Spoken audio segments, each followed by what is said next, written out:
बाबा महाकाल की नगरी उज्जैन में नागपंचमी बड़े ही धूमधाम से मनाई जाती है। महाकालेश्वर मंदिर के शिखर के मध्य स्थित भगवान नागचंद्रेश्वर के पट परंपरानुसार रात्रि 12 बजे खोले जाते हैं। भगवान नागचंद्रेश्वर के पूजन के बाद मंदिर में रात से श्रद्धालु दर्शन करते हैं। दर्शनों का यह सिलसिला लगातार 24 घंटे तक चलता रहता है। नागचंद्रेश्वर मंदिर के पट वर्ष में एक ही बार नागपंचमी पर खोले जाते हैं। मान्यता है कि मंदिर में नागचंद्रेश्वर की प्रतिमा के दर्शन और पूजन से शिव पार्वती दोनों ही प्रसन्न होते हैं, साथ ही सर्प भय से भी मुक्ति मिलती है। श्रद्धालु यहां नाग की प्रतिमा कर दूध चढ़ाते हैं। उज्जैन का नागचंद्रेश्वर मंदिर 11वीं शताब्दी के परमार काल में बना है। नागचंद्रेश्वर के मंदिर में शेषनाग पर विराजित भगवान शिव तथा पार्वती के साथ भगवान गणेश और कार्तिक भी विराजित हैं। साथ ही शिव और पार्वती माता की सावरी शेर और नंदी भी मौजूद हैं। बताया जाता है ये प्रतिमा नेपाल से लाई गई थी। नागपंचमी की रात्रि 12 बजे नागचंद्रेश्वर के पट खुल जाते हैं तथा परंपरा अनुसार अखाड़े के महंत द्वारा पूजन किया जाता है। इस वर्ष अखाड़े के नए महंत विनित गिरी जी महाराज के द्वारा नागपंचमी पर रात 12 बजे पूजन किया जाएगा। साथ में पुरोहित पंडित द्वारा कलेक्टर एसपी द्वारा इसकी सरकारी पूजन अर्चन करवाया जाता है।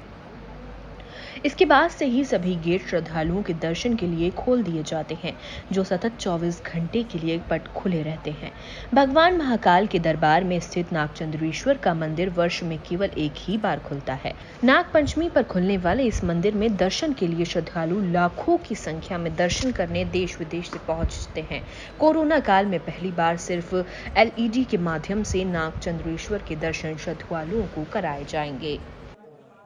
महत्व तो ये बाबा महाकाल का ऐसा पावन तीर्थ स्थल है।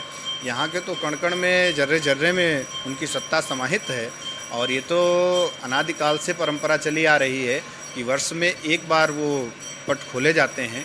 तो उसकी तो अनंत महिमा है, उसकी अनंत महिमा है, उसको शब्दों में व्यक्त नहीं किया जा सकता है।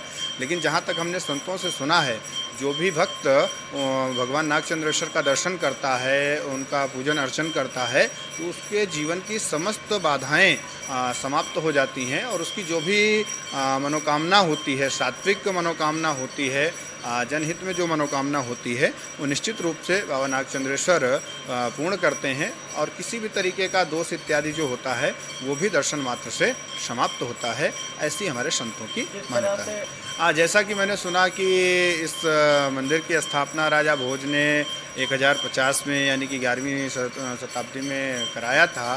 तो उसी समय विग्रह की भी स्थापना हुई। ऐसा कहते हैं कि नेपाल से विग्रह लाया गया। कुछ संतों ने ये भी कहा कि ये जो पन्ना एक रत्न होता है, उसका ऊपरी जो भाग होता है पाषाण का, उससे उस विग्रह का निर्माण हुआ।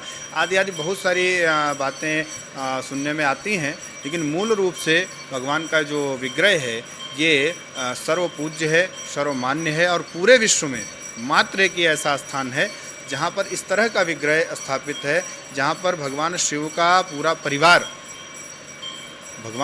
पूरा परिवार शेष सैया के ऊपर एक तरीके से आपने दर्शन किए होंगे।